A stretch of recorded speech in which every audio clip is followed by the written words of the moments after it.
Matagumpay na isinagawa ng mga mag-aaral mula sa Police Community Affairs and Development Course ang kanilang presentation of Community Immersion Program output na ginanap sa conference room ng Annex Building Camp Brigadier General Simeon A. Ola, Legazpi City nitong Agosto 20 taong kasalukuyan.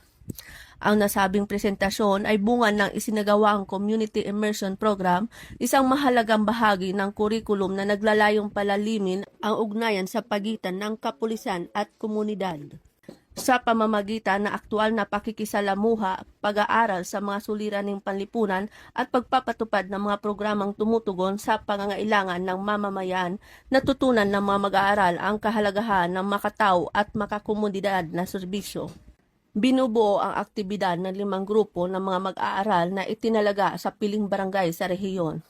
Ipinamalas ng bawat grupo ang kanilang dokumentasyon at mga naging inisyatibo sa kani-kanilang lugar, kabilang ang mga barangay-based seminars sa isyung panlipunan at seguridad, health and sanitation projects gaya ng feeding programs at kampanya para sa malinis na tubig, educational support kabilang ang libreng tutorial sessions para sa mga kabataan, livelihood seminars para sa mga magulang at miyembro ng komunidad, at environmental awareness campaigns tulad ng tree planting at cleanup drives.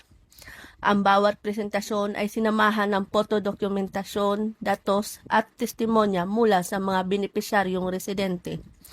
Ang Community Immersion Program ay patunay na ang pinakamabisang pulis sa yaong marunong makiisa sa pamayanan. Ang presentasyon ng Community Immersion Program output ay hindi lamang pag-uulat ng mga natapos na proyekto.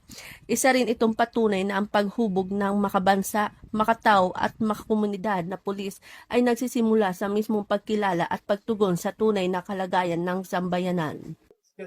Mula dito sa Bicol Region, ako po ang inyong PNN correspondent, Police Corporal Doxy Charisi Casasos, alagad ng batas tagataguyod ng Balitang Pulis.